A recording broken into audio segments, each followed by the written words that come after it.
Okay. Omar. Hey, what's up, man?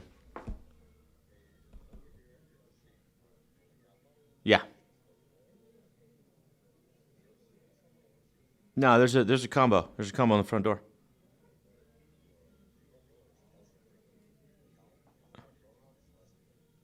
You're fucking lying right now. Yeah, send me a picture, bro. So the front door's gone. Front doorknob's gone at one of our properties. That's awesome. All right. Send me a picture. Motherfucks, dude. Yeah, you know what? Like it's literally it was just shown too. And it's we just dropped the price. It's a nice building. Yeah, so you can't get access to the house then or to the property. Yeah, check that back door, man. Damn. We rolling?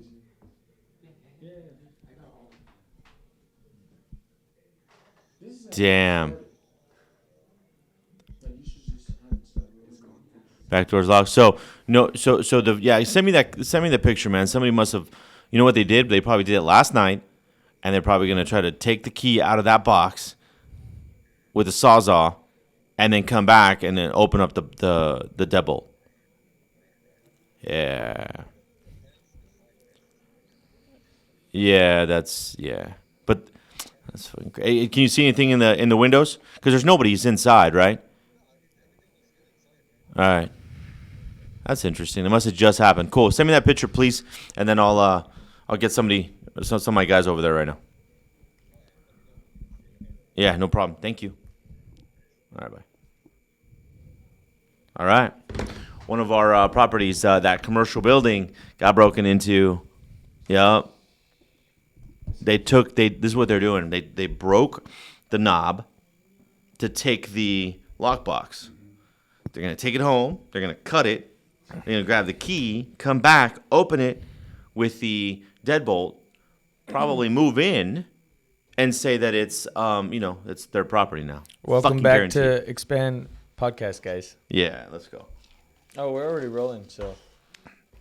Crazy. All right. Sorry, guys, just got that call, but welcome back to Expand with Omar and co-host JP, where we talk about the real shit that happens in the real estate industry, investing side of it, listing side, representing buyers, the whole thing, and then just talking about life in general, about navigating these waters of entrepreneurship and trying to figure this whole damn thing out. So welcome back. Thanks so much for tuning in, and we got some cool topics to talk about today, just in regards to what do we got going on, and where are we pushing the needle forward, or what's making the needle move forward in our businesses. And when you think that something's not happening, it's just a bunch of small little wins stacking up until that little increment moves forward. Just like when you put gas in your car, it doesn't move much, but as you start putting more gas in, it starts trickling up. That's how I kind of correlate it. But yeah, welcome back, JP. What's going on? I got a bunch of stuff to share, but I'll let you go ahead and lead a couple things here. What's up? How does it go? I think it's the pillars of success essentially are just a stack of failures. It's kind of what you just said. Yeah, stack of failures all day. Cool way to look Fail at it. forward But, consistently. Yeah, no, it's been awesome. Like you said, buyer sides, seller sides, wholesaling, flipping. Yeah. We kind of had this conversation last night about, what type of like real estate company are we? And we're essentially, we came to the realization we're a solution-based company. Mm-hmm. Our number one goal is just to find the solution for the client. And I think we've been having a ton of success finding solutions for our clients. Because of that.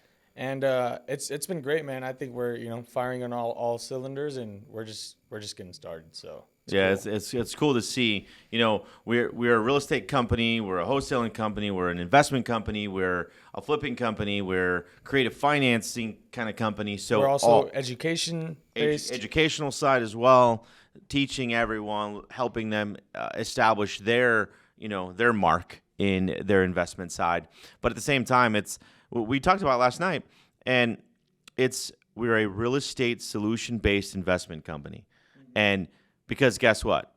The reason I say investment is because you invest your time and energy into us. You invest time and energy in an appointment. You invest time and energy with a seller, with a buyer, with anyone that's going through a situation. The time of investment is there. So we are the real estate investing solution-based company, which is cool. I don't know how exactly the terminology of it, but I just know that we're helping a lot of people. And listing side, I went on a listing appointment yesterday, which is crazy. I haven't been on one in a little while, just because you're focusing on the flips and this and that and everything else, and making sure that the team is set up. And it was cool. It was cool to have that listing appointment, and we're gonna end up buying her house, which is crazy. It's on the airport, or it's on the runway, which is cool. And then her other home is gonna get sold too. And we're going to help her buy another house. And it's like $1 million worth of real estate on one conversation. And it could potentially bring, $40,000 plus an additional purchase, which is cool. So it's like, hey, work works. You just got to do it and talk to the people. Work definitely works. I mean, we went live on the market together, co-listing over $2 million worth of real estate on Monday. Mm-hmm. And then as of this morning and yesterday, we have 2 purchases under contract that will potentially assign or wholesale. You ringed a topic in mind that I think we should talk about. Yeah. We have an agent that joined our office less than, he's hitting that 6-month mark. Right. And he's been in the office almost, every single day that he possibly can, because he works another job. He's also a gym owner. On the phones as much as he can. He always makes his calls next to me. Yesterday, he went on his first seller appointment. That's dope. And the reason I say seller appointment is because it's an appointment with the seller. Mm-hmm. It's not a listing appointment, because we're going to provide the solution which we don't know what is. Mm-hmm. It was a Spanish-speaking client. Essentially, I was just there to make sure, we get the deal done. But, man, it was so cool to see, his growth in just 6 months of him taking down a purchase that we're essentially going to, wholesale or flip. Most agents that are in the business that have gone on listing appointments for 2-3 years don't know how to do a purchase. No. And just seeing him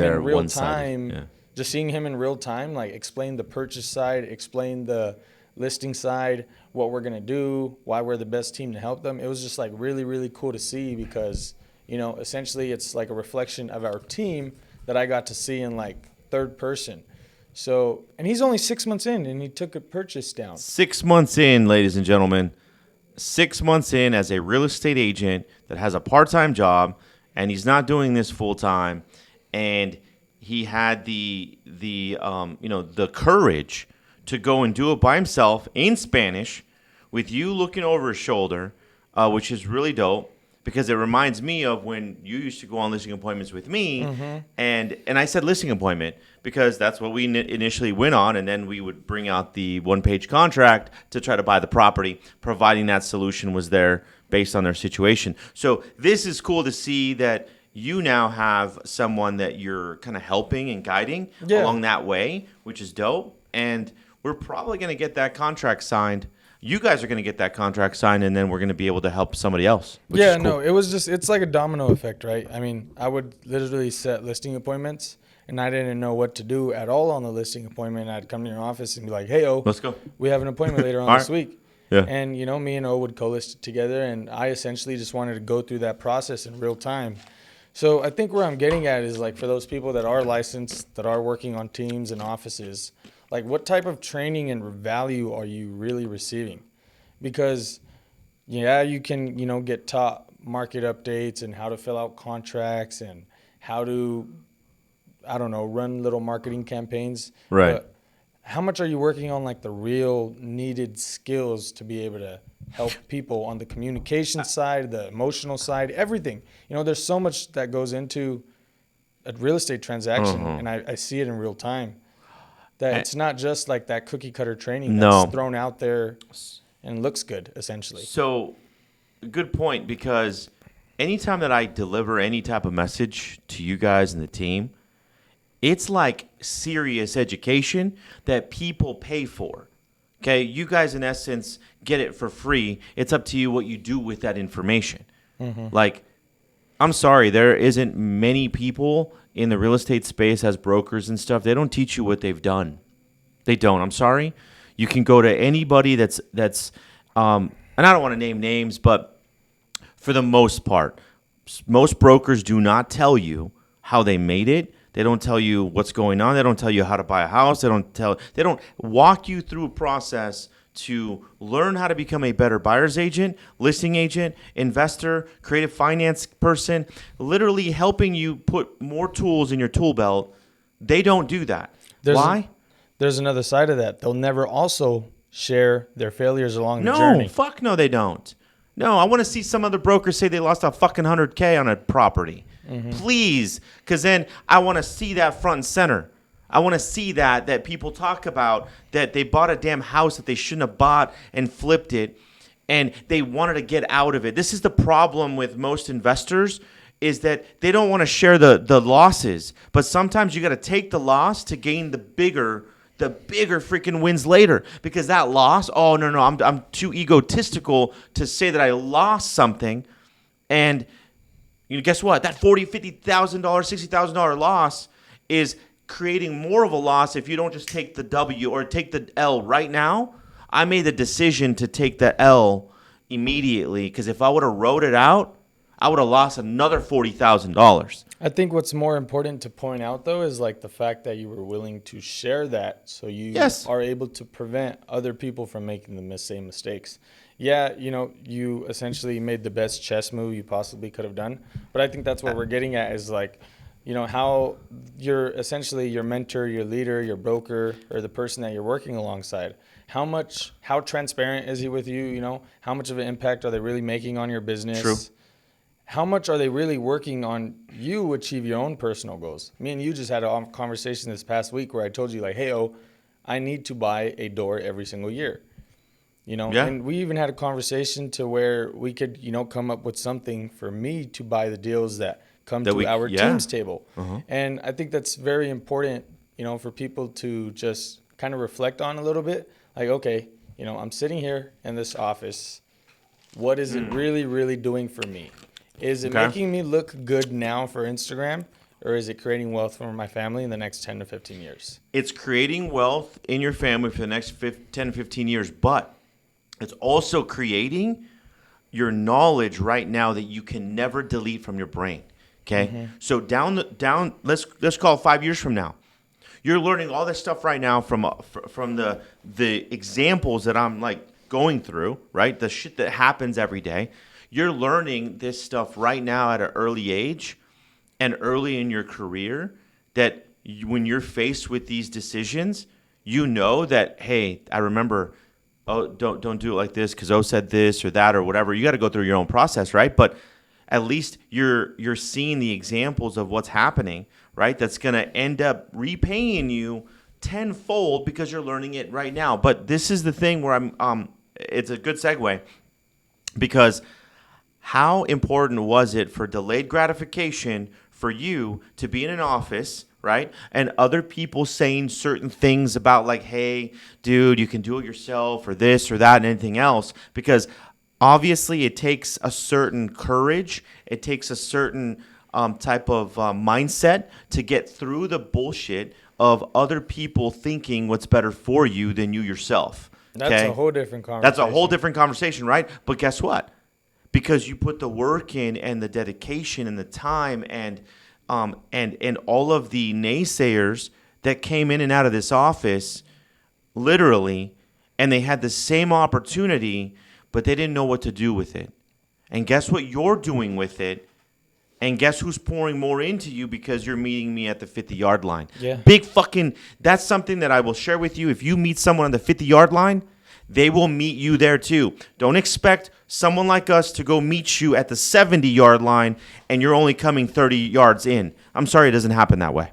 Yeah, no, that's so true. Straight facts. You made a really good point. And I think what it comes down to, and I know this is like very simple to say and everyone talks about it, but no one really does it, is like you can't deviate from your process when it gets tough. No. Or when it gets hard, or when someone starts to have opinions, you know? So I think that comes from a lot of internal work. I'll just be honest. And a lot of those people that deal with those type of issues, they're just not looking to like look within. Right. And I always tell myself, like, at the end of the day, when I go to bed at night, like, I need to be proud of that person, and I don't really need to care what anyone else says. So it's very important to, like, I think just have confidence in your own decisions and what you're doing, Yep. Like, when you know that you're in alignment with yourself and the people around you, like I tell you all the time, like, it's our duty to make sure we're in alignment, not only with each other, but with our families. And I push you. With our friends. You and, push me we too. we push each other. Yeah. And it's cool. We have that dynamic. But going back to what you said is the only reason I was able to capitalize on this opportunity is because it's very simple. You have emotion-based decision and you have logic-based decisions. Never make emotional decisions. True. And what's crazy is that, and everybody thinks this, or actually everyone should write this down. Opinions of other people don't cash your checks. Opinions of other people don't cash your checks. If they have an opinion about what you should be doing, ask them, do you pay me? No? Okay. Does that happen? Like, most people will base it off someone else's opinion on what to do and what not to do. It's like, oh, no, you can do it like this. You can do it like, okay, cool. But I'm telling you, like, this is what just happened. I'm sorry. If I'm going to go try to be the best or get in the best shape of my life, I'm not going to ask the fat person. Facts. I'm sorry. I'm going to ask the guy that's fucking chiseled and knows exactly how to eat and everything else because that's what I want, right? But the opinion would be like, oh, no. This subpar guy knows exactly what to say and how to say it and is super, like, he conveys a message in a certain way that wants you to buy his program or listen to him. But guess what? It's his opinion on why you should be buying his program, right? Not really his result. So, again, the opinions don't cash your checks. They don't. But yet we still have so much weight on what other people think and what we should be doing for ourselves.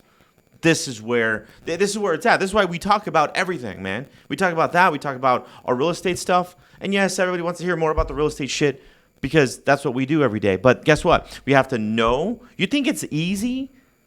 You think it's fucking simple to go through this stuff? Well, you see your bank account going to $1.5 million, and then all of a sudden it gets down to 30 or 40K because you're all in, because you believe in yourself. No one else. It's not nobody else's money. It's crazy. That's very true. I think it's like one of those things. I mean, we could probably bleep this out, but like opinions are like assholes. Everyone has one. Everybody, and they all fucking smell. Everyone has one. And they all smell. But one thing that like I always try to like. One thing that I always, try to extend grace to myself for is like, okay, JP right now in the position that he's in at 24 years old. Yeah. If JP was able to talk to his 85-year-old self and ask him for advice, and his 85-year-old self knowing what he knows with all that extra time on his hand, what advice would he give, me? Mm-hmm. And essentially, it's usually the complete opposite of whatever that other person's opinion was or whatever that criticism I received, because you're really, I mean, this is another topic of like receiving hate from people. Do you ever receive hate from anyone that's doing better than you? No. There you go. No, never. There you If go. anything, they applaud more, like, hey, dude, keep going. Yeah, because they know what it takes. Keep going. They know what it takes. And then the other side of the conversation is that other person hates on you because they know what it takes and they know they're not capable. You know what's crazy? Yesterday, it's so funny. Funny you should say this. Yesterday, my boy Adrian posted something, and he said something that's funny, like, people that hate on you are like crickets. They're super loud when you're not around. But the minute you get close, it stops all of a sudden. Oh, yeah. Why is that? Right? Because you're in the area of the hate, right? Oh, no, I can't say shit. Oh, I gotta be quiet now. But the minute you leave, I'm going to start talking more crap. And that's literally across the board. That, and when you're successful and the people that are like trying to get to your level, they're like little crabs, man. They're trying to bring you down. Mm-hmm. Crabs in a bucket. Crabs in a fucking bucket. You made a really, really good analogy. So, you know why a crab can never climb out of a bucket? Yeah. Why? Because the other crabs don't want that crab to be successful and leave the bucket, so they pull him down. What bucket are you in? Do you have crabs in your bucket? That's basically what I'm saying. Let's hope that you don't have crabs But yes. But no, some people probably do. Like, I'm like thinking about it right now. Like, damn, do I have crabs? I'm telling you. Like, do I have crabs in my buckets that Seriously. are pulling me down? And essentially, if you have crabs in your circle, they're never going to let you climb out of your own shell, you know? So, I mean, yeah. That's funny, man. No, spot on. 100%. So check this out. To change topics. You know, everybody wants to get into this investing game. And earlier, you know, you guys heard a phone call, and yeah, somebody broke into one of our properties that we're trying to sell, and they took the combo box. They're going to take it home. They're going to cut it. They're going to grab the key, and they're going to try to go back and move into that property. At least that's my assumption, because that's what ends up happening. But it's crazy. Like, this agent just called me. He wanted to sell the house or sell the commercial building, and obviously I want it fucking sold because I want to 1031 exchange it into something else. And you know, this is the part where a lot of us go through this process, and no one talks about it, man. Like, no one really like shares the scenarios of what can really happen in this business, and it's just, you know, it's just part of the game, you know, and it's real. You guys heard the conversation, so it's cool. Not scripted. It was a real phone call, you know, and this is what we talk about. We just talk about stuff that's going on in our business, and, you know, appreciate you guys all, you know, plugging in, listening. You know, we share our insights on what's happening. And, you know, please keep tuning in. Please subscribe to our podcast and leave some comments. And you know what? Let's do this. Let's do a poll too on what do you guys want to talk about? Yeah, that'd be cool. So this way we can talk about it next week. Yeah, and we always try to be, I think, as raw as possible. Yeah, nothing. You know? We don't write anything down. Yeah, and at the end of the day, keep in mind that I think things that we talk about, whether they're in real estate or in life, they're based off of our experiences and what we went through and whatever we think is best for us. That's it. So by no means whatsoever are we making a book saying this is what you need to do to be successful. No. Simply just sharing our experiences. But yeah, I think this was a good one. There's no book. There's no manual, guys. There is no fucking manual of life. You got to figure that shit out. You got to ask questions. You got to humble yourself if you don't know the answer. And you got to put yourself in the right rooms and listening to the right people to help you get along this path. So simple as that, guys. I appreciate you guys all joining and watching and listening, and make sure you subscribe. And until next time, we'll see you guys next week. Take care. Comb your hair.